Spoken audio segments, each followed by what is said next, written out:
आज की इस महत्वपूर्ण प्रेस कॉन्फ्रेंस में हमारे बीच में बहुत सम्मानित हमारे शहर कांग्रेस कमेटी के अध्यक्ष बड़े भैया गिरीश दुबे जी, बहुत सम्मानित हमारे सभापति, हमारे मार्गदर्शक हमारे बड़े भैया आदरणीय प्रमोद दुबे जी, बहुत सम्मानित हमारे सन्नी अग्रवाल जी, बहुत सम्मानित हमारे छोटे भाई यूथ कांग्रेस के बहुत ही जुझारू अध्यक्ष भाई आकाश शर्मा जी, बहुत सीनियर पार्षद बड़े भैया श्री कुमार मेनन जी, भाई हमारे देवेंद्र यादव जी, आकाशदीप शर्मा जी, साहू जी, और यहाँ पर उपस्थित सभी हमारे इलेक्ट्रॉनिक मीडिया के साथीगण, सभी हमारे प्रिंट मीडिया के साथीगण, सभी का आज की इस बैठक में आज की इस प्रेस कॉन्फ्रेंस में आप सबका मैं स्वागत करता हूँ, अभिनंदन करता हूँ।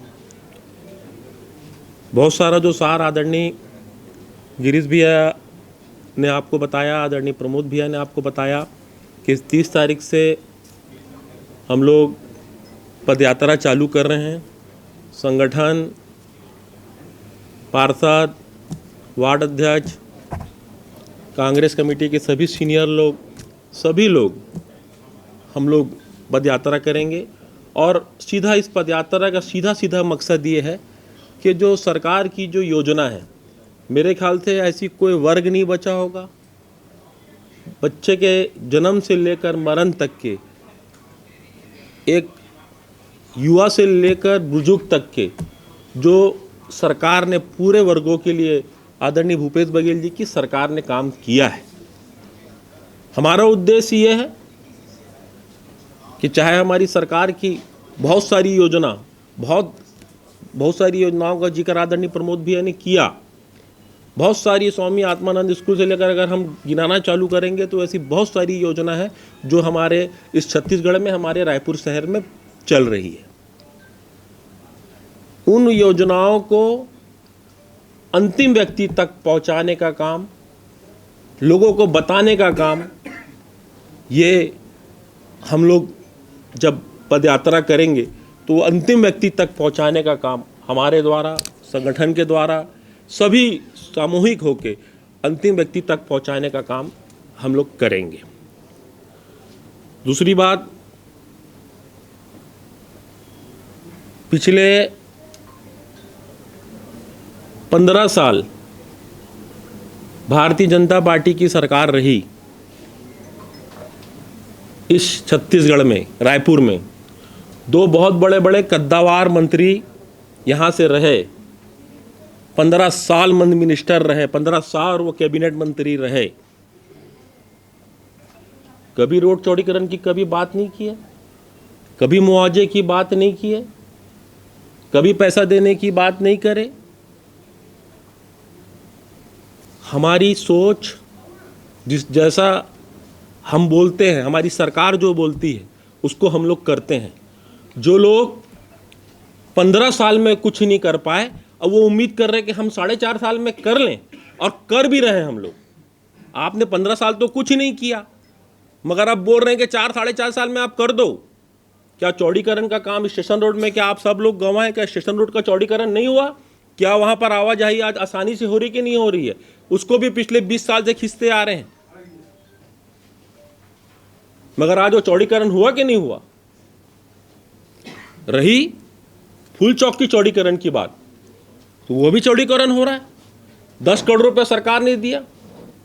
हमारी नीयत एकदम साफ है, हम लोगों से वहां बात कर रहे हैं, वहां से लोगों से हमने चर्चा चालू कर दी है। अब चुनाव आ गया है, चुनाव का समय आ गया है, पब्लिक में कुछ ना तो कुछ बताना पड़ेगा, तो बैठ के धरने में बैठ गए, वहां पर चक्का जाम कर रहे हैं। कह रहा हूं उनकी राजनीति से मुझे कोई मतलब नहीं है, मगर हम इतना बताना चाहते हैं कि हमारी नीति एकदम स्पष्ट है। हम लोग जनता के बीच में, जनता के साथ में जाके जो काम होगा वो हम काम को करेंगे। एक हमारा चौड़ीकरण सक्सेसफुल हो चुका है, दूसरे चौड़ीकरण के लिए हम प्रमोद भैया, हमारे पूरे MIC मेंबर लगातार वहाँ की पब्लिक से, जो फूल चौक से लेकर जो वहाँ तक के जितना एरिया है, वहाँ के लोगों से हम लोग लगातार हम चर्चा कर रहे हैं। 10 करोड़ रुपये आदरणीय मुख्यमंत्री जी ने दे चुका है। अब मुख्यमंत्री जी ने यह भी कहा है कि अगर पैसा वहां पर 20 करोड़ रुपए लगे, 30 करोड़ रुपए लगे, 40 करोड़ रुपए लगे, जो पैसा लगेगा वो सरकार देगी, मगर उसका चौड़ीकरण कराना है। हर चौड़ीकरण के पहले सब सर्वे किया जाता है। हर चौड़ीकरण के लिए पहले वहाँ पर हर चीज़ को, वहाँ पर घरों को पूरा वो देखा जाता है कि सर्वे में किसका नाम है किसका नहीं है। वो सब सर्वे हमारा चालू है। मुझे लगता है कि आने वाले 1-2 महीने के अंदर वो उसका काम पूरा हो जाएगा, मुआवजे की राशि निर्धारित हो जाएगी और उसके बाद वहाँ का भी चौड़ीकरण हम करके दिखा देंगे। जो चौड़ीकरण पहले हमने एक कर चुका है, ये दूसरा चौड़ीकरण। तो ये भारतीय जनता पार्टी की आदत है कि जब चुनाव आता है, चुनाव के जब 3-4 महीने बचते हैं, तो इस तरीके का आरोप और प्रत्यारोप का जो उनका काम है वो इस तरीके की पॉलिसी करते हैं। अभी उनके पास एक और पॉलिसी रहेगी कि वो भाई को भाई से लड़ाना, सांप्रदायिकता माहौल ख़राब करना। ये हमारा जो छत्तीसगढ़ है, हमारा जो रायपुर शहर है, वो शांति का टापू है। सभी जाति धर्म सभी वर्ग के लोग मिलजुल के इस शहर में रहते हैं, मगर उनको ये पसंद नहीं है अमन रहे, चैन रहे। उनको पता है कि यहाँ पर चुनाव के पास उनके पास मुद्दे नहीं है। चुनाव वो किस मुद्दे पे लड़ें, उनके पास पहली बात कोई ठोस वो चीज़ नहीं है, क्योंकि हमारी सरकार ने पूरे तरीके से हर वर्ग के लिए काम कर दिया। उनके पास खाली एक ही मुद्दा बच गया, सांप्रदायिकता किस तरीके से हम शहर में माहौल ख़राब करें। मगर हमारी शहर की जनता, हमारे यहाँ के लोग सभी इस तरीके से वाकिफ़ हैं, उनकी सब चालाकी को सब समझते हैं। हमें पूरा भरोसा है कि आने वाले समय में आदरणीय हमारे शहर अध्यक्ष जी के नेतृत्व में, हमारे प्रदेश अध्यक्ष जी के नेतृत्व में, हमारे आदरणीय मुख्यमंत्री जी के नेतृत्व में हम रायपुर शहर की चारों सीट जीतेंगे और आने वाले पूरे 90 विधानसभा में हम 75, अब की बार जो 75 पार हमारे अध्यक्ष जी ने जो नारा दिया है, वो भी नारे को हम पूरा करके दिखाएंगे। तीसरा, फिर आप लोग के अंदर कोई कुछ पूछना चाहते हैं तो मैं उसमें भी आप जिस तरीके से आप लोग एक एक करके। अभी प्रमोद भैया ने बोला कि भारतीय जनता पार्टी के जो पार्षद हैं उनके साथ किसी प्रकार का भेदभाव नहीं किया गया है, जिस तरह बजट था उनको दिया गया। भारतीय जनता पार्टी लगातार आरोप लगा रही है कि उनके साथ भेदभाव किया जा रहा है। आज जनता भी मच्छरों से और गंदगी से परेशान है, इसमें क्या कहें? पहली बात तो मैं वो जानना चाहूँगा कि वो कौन पार्षद है जो ये बोल रहे हैं कि भेदभाव का आरोप लगा, क्योंकि मैंने सबकी फाइल मंगा के मैंने रखी है। ये लोग इस विषय पे चर्चा करते नहीं हैं। हमने सबकी फाइल मंगा के रखी है कि किसके वार्ड में काम नहीं हुआ है। अगर जिसके वार्ड में काम नहीं है वो आके चर्चा करें।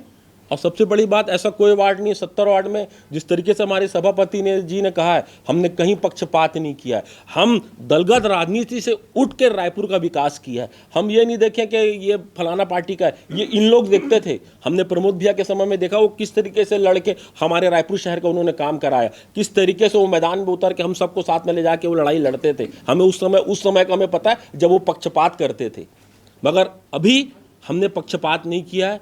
हमने शुरू से यही बात किया कि हम दलगत राजनीति से उठ के हम रायपुर शहर के लिए काम करेंगे, रायपुर के विकास के लिए काम करेंगे। और उस रायपुर के विकास में, उस रायपुर के शहर में पूरा 70 वार्ड आता है और हमने कहीं पर भी किसी के वार्ड में पक्षपात अगर कोई है तो वो जरूर हमको आके बताए। मैं उनकी फाइल को आपको पूरा बता दूंगा कि इस वार्ड में ये काम हुआ। देखिए, आरोप सबसे बढ़िया काम है, आरोप लगाना सबसे ईजी काम है, आरोप लगाना। मगर आरोप को सिद्ध करना ये अभी तक के बहुत बड़ा कठिन का काम है, ये अभी तक वो नहीं कर पाए।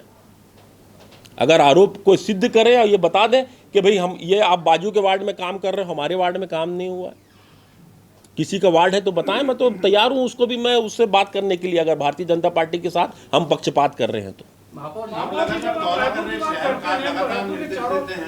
लेकिन जो शहर की स्थिति है सड़कों की और इस को लेकर अधिकारियों की लापरवाही तो साफ दिख रही है। चुनावी समय है, आपको नहीं लगता बहुत भारी पड़ेगी अगर निकाय सरकार पे, मतलब कांग्रेस पे भारी पड़ेगी? आपको नहीं लगता? जैसे आप खुद सरिता दुबे जी के वार्ड गए थे, कई जगह गए थे, आप निर्देश लेके आए थे, फिर भी काम नहीं हो रहा है, नाराजगी तो है लोगों को। देखिए मेरी बात सुनिए, अब नाराजगी, इस बात को तो मैंने शुरू स्वीकार किया है कि शहर में बहुत सारे विकास के काम चल रहे हैं। आप ही ने कहा कि अंडरग्राउंड केबलिंग का काम हो नहीं रहा है, आप ही ने कहा कि 24/7 का काम हो नहीं रहा है, पैसा आके पड़ा है। ये सब भी शहर के लिए, काम के लिए बहुत ज़रूरी है। और जब ये इस तरीके का अगर आप काम करोगे, पूरे शहर का आप जो जाल पूरा बिछा हुआ, जो पूरा गुच्छा है, हमारा शहर पूरा वायरों का शहर दिखता है, अगर वो अंडरग्राउंड हो जाएगा तो उसमें हमको गड्ढा तो करना पड़ेगा ना। हम देखिए बारिश भी गिर रही है, पानी भी गिर रहा है, और लगातार आप देखिए अभी जयस्तंभ जो कि सबसे कठिन क्षेत्र है, मालिया रोड जो सबसे कठिन क्षेत्र है, जो सदर बाजार जो सबसे कठिन क्षेत्र है, वहाँ पर हम काम कर रहे हैं। और जब काम कर रहे हैं तो देखिए कहीं ना कहीं जब हम पानी देने की बात करेंगे, 24 घंटा पानी देने की बात करेंगे, 24/7 की बात करेंगे, तो कहीं ना कहीं ये समस्या लोगों को उत्पन्न होगी। मगर जिस तरीके से हमने कहा है कि महीने 2 महीने में पूरी शहर की सड़कों को ठीक कर दिया जाएगा। और ऐसा नहीं है जहां हमको लग रहा है कि हमारी शहर की सड़कें यहाँ पर हमारा काम पूरा हो चुका, अब आप देख लीजिए बूढ़ा तालाब पूरा पेरीफेरी में आप पूरा घूम के देख लीजिए, पूरी रोड बन गई। तो क्योंकि वहाँ पर काम 24/7 का भी काम हो गया, अंडर केबलिंग जो हमारा वायरिंग बिछाना है वो भी काम हो गया। इसलिए वैसे पूरे शहरों में जहाँ जहाँ काम होते जाएगा उतनी स्पीड से वहाँ पर रोड बनते जाएगी। कुछ लोगों की तरफ इशारा करते हुए आपने कहा कि 15 साल में कुछ कर नहीं पाए। एक जो है काम हुआ रायपुर शहर में बीच में स्काई वॉक का, वो भी अधूरा रहा, और आपके शहर की सुंदरता को लेकर बहुत सजग रहे हैं, तो इस स्काई वॉक का क्या हश्र होना चाहिए अधूरे का? देखिए अब इसके लिए कमेटी बनी है, आदरणीय सत्यनारायण शर्मा जी हमारे बहुत वरिष्ठ विधायक जी हैं, हमारे सीनियर हैं, हमारे मार्गदर्शक हैं, उनकी अध्यक्षता में एक कमेटी गठित की गई है। अब क्योंकि स्काई वॉक तो मुझे लगता नहीं कि ये पब्लिक के लिए बनाया गया था, ये भारतीय जनता पार्टी का एक बहुत बड़ा भ्रष्टाचार का एक अड्डा ठिया था। वो मतलब मुझे लगता है कि सिर्फ उसको 2-3 नेता लोग सिर्फ अपने लिए बनाए थे कि किस तरीके से यहाँ पर बहुत बड़ी मात्रा में कमीशन खोरी की जाए, किस तरीके से वहाँ पर। मुझे नहीं लगता कि इतने बड़े शहर में बीच चौकम चौक में जहाँ स्काई वॉक की ज़रूरत थी। एक तो पहली बात ये उसका जो दुरुपयोग जिस तरीके से जरा सा भी एक बार भी कोई सदुपयोग नहीं हुआ, कोई इस्तेमाल नहीं हुआ। एक्सीलेटर वो आज भी आके पड़ी हुई है, 18 करोड़ रुपए की एक्सीलेटर है, वो आज भी आके भिलाई में सड़ रही है। इस मेरे ख्याल से 101 करोड़ रुपए का तो तुम्हारा ये स्काई वॉक होगा।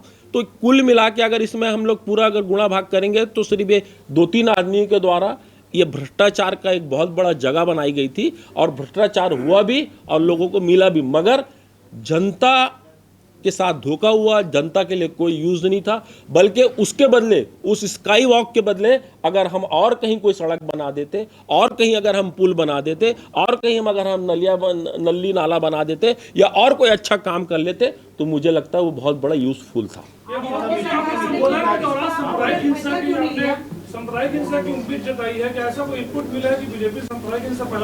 दूसरा चीज उनके पास क्या बचा है? और कोई बचा नहीं उनके पास, क्योंकि मुझे नहीं लगता कि हमारी सरकार ने, आदरणीय भूपेश बघेल जी की सरकार ने कोई काम को छोड़ा है। ऐसा कौन सा वर्ग है, ऐसा कौन सा हुआ है जिसमें हमने काम को छोड़ा है? लगभग सभी काम को हमारी सरकार ने किया है, अब बखूबी से किया है। ऐसा कोई शख्स नहीं है जो ये नहीं बोल सकता कि मेरा काम नहीं हुआ है। यही हमारे छत्तीसगढ़ में, यही रायपुर शहर में आप जाके देख लीजिए, राशन कार्ड आज हम सब लोग का राशन कार्ड बना हुआ है। ऐसा कोई आदमी नहीं जिसका यहाँ राशन कार्ड नहीं बना हो। ये सरकार ने काम किया है। वो भारतीय जनता पार्टी के जैसे नहीं है कि चुनाव आया तो 2 महीना पहले आपके उसमें राशन उसमें आ रहा है, उसके बाद फिर वो जैसे चुनाव जीत गए वो खत्म। वो 15 साल हमने नाटक नौटंकी देखी है कि क्या हुआ है। मगर इस सरकार ने, हमारी सरकार ने पूरे तरीके से सभी वर्गों के लिए काम किया है, और वही हमको विश्वास है। उनके पास कोई मुद्दा नहीं है, उनके पास खाली एक ही मुद्दा है, और उसी मुद्दे पे देखिएगा आगे चल के वो इसी मुद्दे पर चुनाव लड़ेंगे।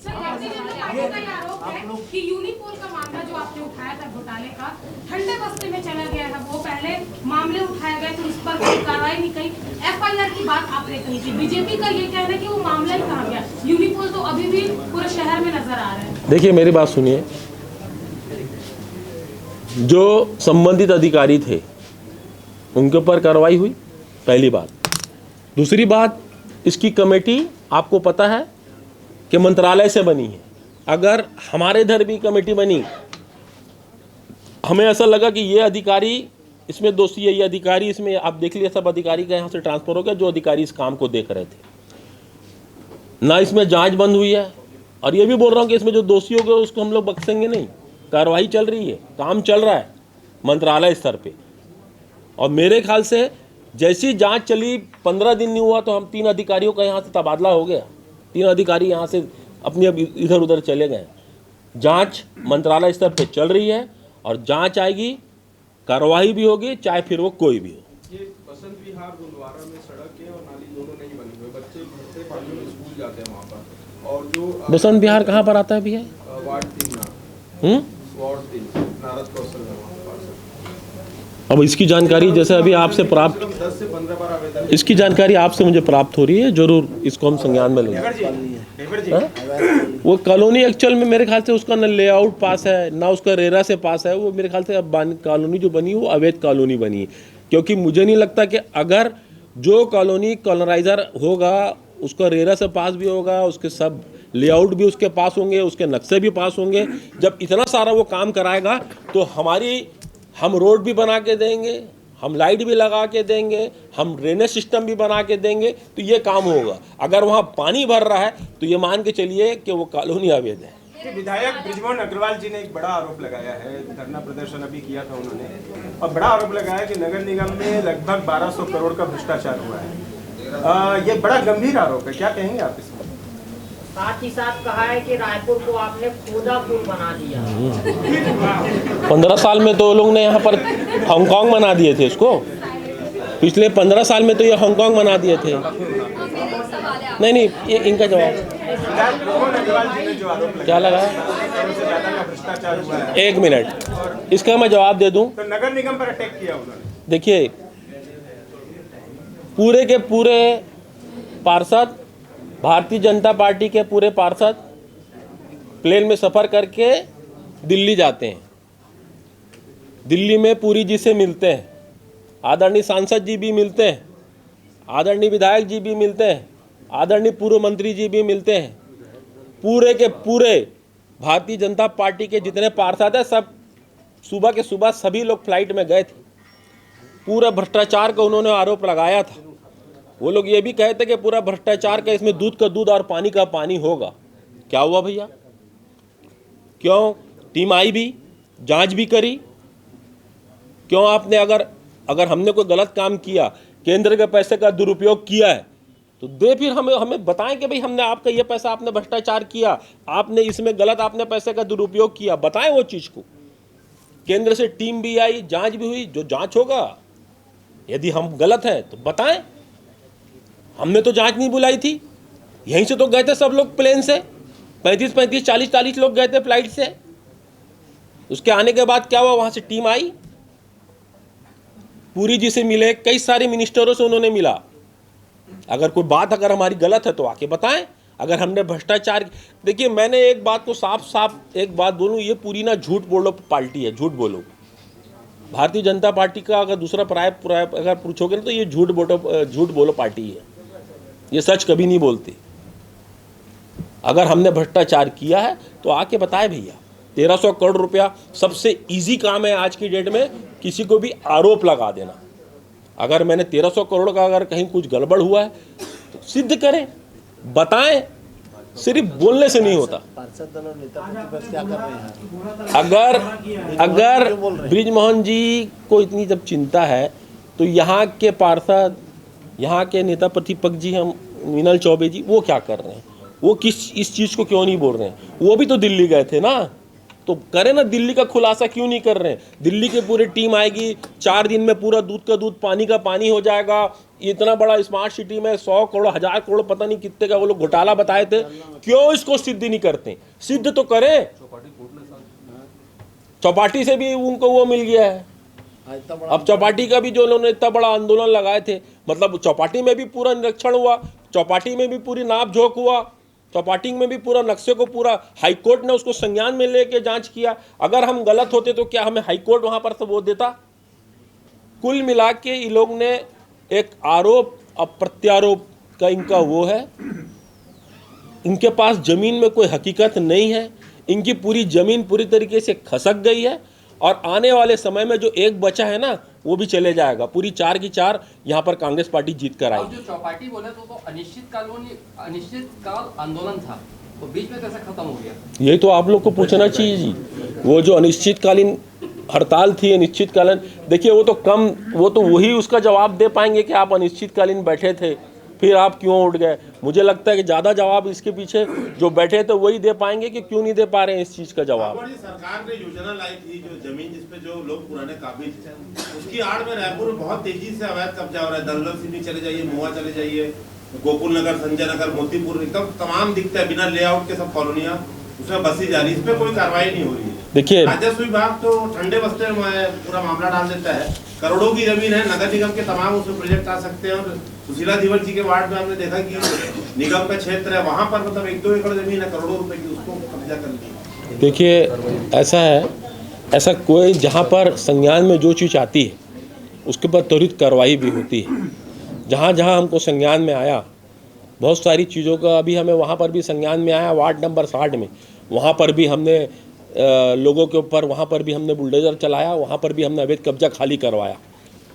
ऐसी जहाँ जहाँ हमें जो चीज़ संज्ञान में आ रही है उस पर FIR भी हो रही है और नगर निगम के द्वारा उसको तोड़ा भी जा रहा है। लेकिन रोक दी जाती कार्रवाई किस स्तर पे आके नहीं, मुझे नहीं लगता कि अगर ऐसा कहीं कोई रोकी जा रही होगी, मगर अगर रोक भी लेंगे तो अगर अवैध है तो अवैध है, वो वैध नहीं हो सकती। और दूसरी चीज़ मुझे लगता है कि आप इस चीज़ को गलत बोल रहे हैं, लगभग सभी तरफ FIR हो रही है और जो चीज़ बहुत बड़ी संज्ञान में आती है उसको वहाँ पर जाके मौके पे तोड़ा भी जाता है। जी, रायपुर में कांग्रेस के 3 विधायक हैं, उनके ऊपर भी डेवलपमेंट की जिम्मेदारी है, जनता के काम करने की जिम्मेदारी है।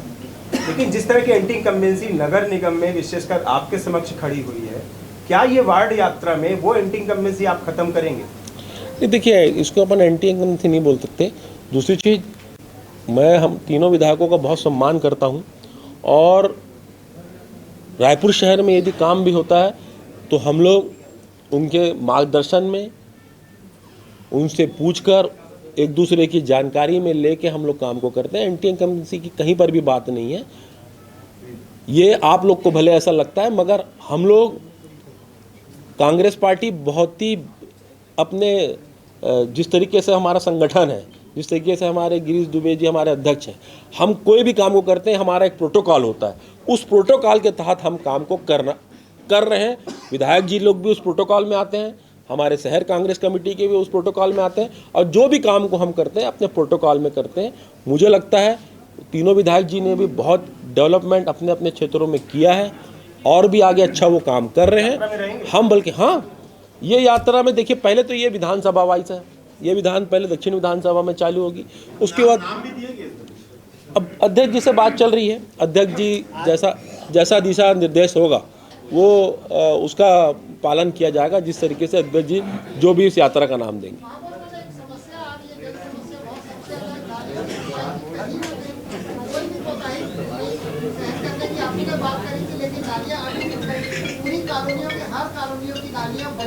कौन सी कॉलोनी की बात की?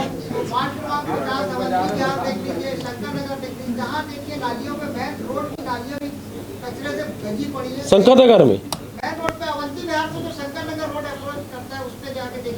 हनुमान मंदिर के बाजू में विधायक विकास उपाध्याय के घर के सामने पूरा पानी, मेरे घर के सामने पार्षद कार्यालय के नीचे। आपका घर किधर है? 50 में, ठीक है, मैं दिखवा लूँगा। जोन 4 के पीछे भैया मैं दिखवा लूँगा जो भी। लेकिन कैबिनेट के फैसले के बाद हाउसिंग बोर्ड के लाखों लोगों को उम्मीद जागी थी, वो छूट नहीं जा रहा आप लोगों के विकास कार्य से, क्योंकि इंफ्रास्ट्रक्चर का काम तो जीरो है। सफाई के लिए कुछ कर्मचारी बढ़े हैं, मगर आप अभी भी देख लीजिए सीवरेज और सड़क आप जैसे जाएंगे वो कचरा हाउसिंग बोर्ड तो एक तो खिड़की कट जाए।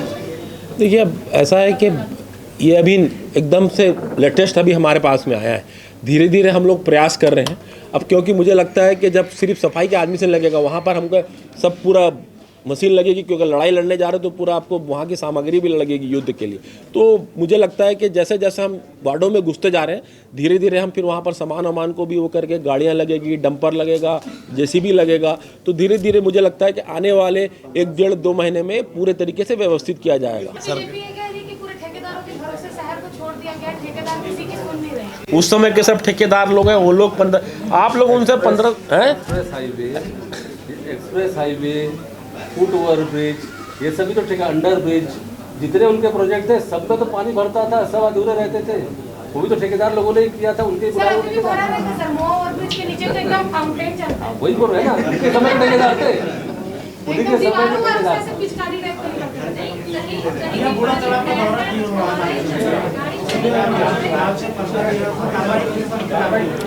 देखिए आज जो बूढ़ा तालाब में दौरे पे गए थे, वहाँ पर अच्छा, जो बूढ़ा तालाब उसी का पूछ रहा हूँ। वही आपे का सवाल है, आपे का सवाल है, बस मैं पूछ रहा हूँ।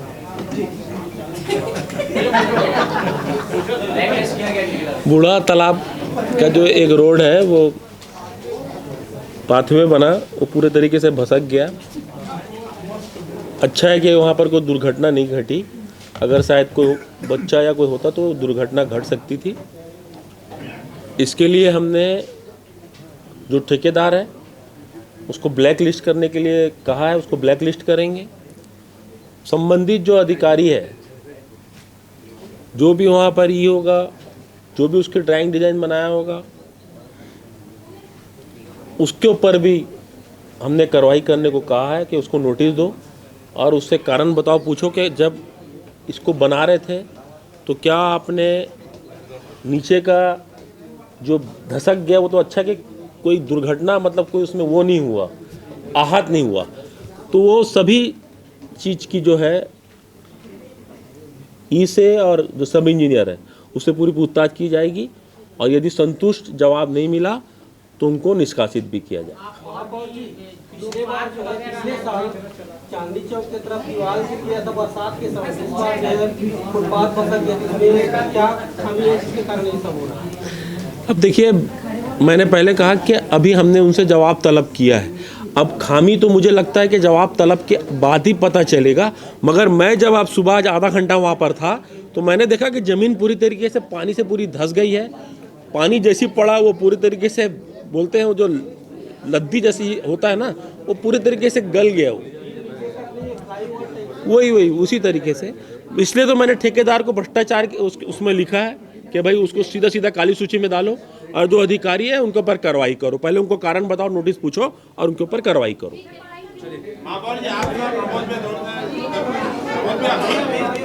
सभापति जी और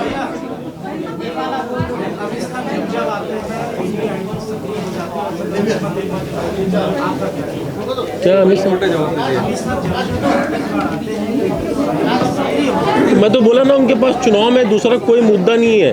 ये ईडी, आईडी, सीडी, वीडी, इसी में ये लोग चुनाव को लड़ना चाहते हैं, मगर यहाँ की जनता हमारी बहुत जागरूक है, वो सब समझती है। आईडी, ईडी, अब देखिए ना, रिजल्ट आने भी चालू हो गए, परिणाम उसके तो परिणाम आने भी चालू हो गए कि क्या परिणाम हो रहा है।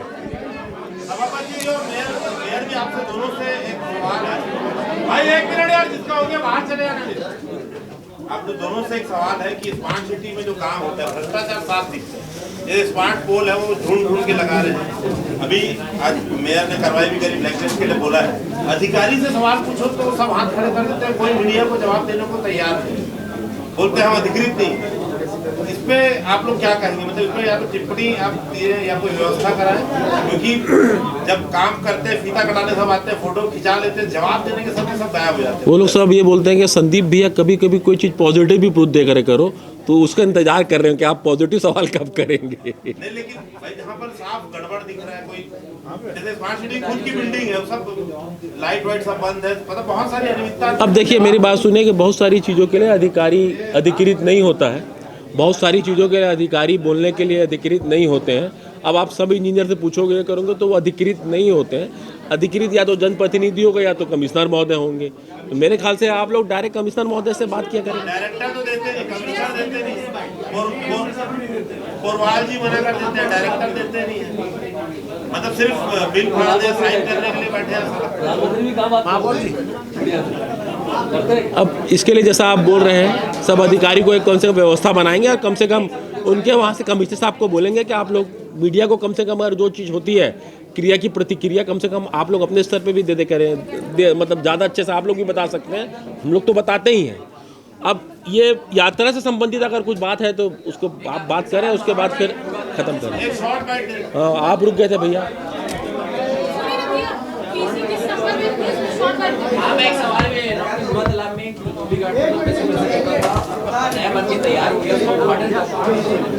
अब बहुत जल्दी उसका उद्घाटन हो जाएगा। धोबी घाट को जो तोड़े थे, धोबी घाट को अब तो पूरा स्टैंडर्ड वाला बना दिए हैं। मेरे ख्याल से अभी भारत में ये पहला धोबी घाट होगा जो इतना डेवलप होगा, जो इतना आधुनिकीकरण होगा। मुझे लगता है कि आने वाले समय में, क्योंकि हम चाहते हैं कि वो नया एक कॉन्सेप्ट है, तो उसका मुख्यमंत्री जी उसका उद्घाटन करें इसलिए हम उनसे डेट में हुए हैं। जैसे ही होगा उसको उद्घाटन करके उसको चालू कर देंगे। एक शॉर्ट बाइट यात्रा को लेकर किस समय पे पीसी थी उस समय? आज 30 तारीख को यात्रा को लेकर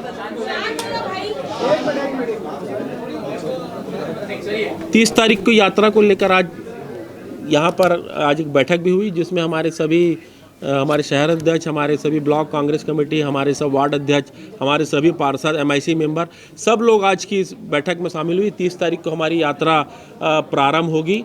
हर दिन एक वार्ड को हम लोग करेंगे। प्रयास हमारा यह रहेगा कि हमारी जो सरकार की जो योजना है वो अंतिम व्यक्ति तक पहुँचे। जो भी हमारे जो नगर निगम से संबंधित जो काम वहाँ पर आएंगे, उस यात्रा को उसको तत्काल प्रभाव से उस काम को कराया जाएगा। तो जो हमारी बैठक थी वो 30 तारीख को लेकर आज हुई है, और मुझे लगता है कि 30 तारीख को हम सभी लोग, जितने लोग हमारे कांग्रेस पार्टी में जितने भी लोग हैं, उस दिन हमने हमारे प्रदेश अध्यक्ष आदरणीय दीपक बैज को उस दिन उस कार्यक्रम में हमने बुलाया है। हमारे मंत्री आदरणीय शिव कुमार डहरिया जी को हमने बुलाया है। हमारी प्रभारी महामंत्री आदरणीय शैलजा जी को भी हमने आमंत्रित किया है। हमारे मुख्यमंत्री आदरणीय भूपेश बघेल जी, सबको हमने उस कार्यक्रम में पहले दिन के लिए आमंत्रित किया है। सभी लोग उस कार्यक्रम की शुरुआत करेंगे। उसके बाद हम लोग डोर टू डोर, घर घर में जाके जो हमारी सरकार की योजना है उसको घर घर तक पहुंचाने का काम हमारे द्वारा, हमारे संगठन के द्वारा किया जाएगा। अब अवैध किला तो नहीं बोला जा सकता, मगर इस बार आप लोग को दिखेगा उस किले को कैसे वो किया जाता है। मगर यह है कि प्रयास अच्छा है इस बार। बहुत बहुत धन्यवाद।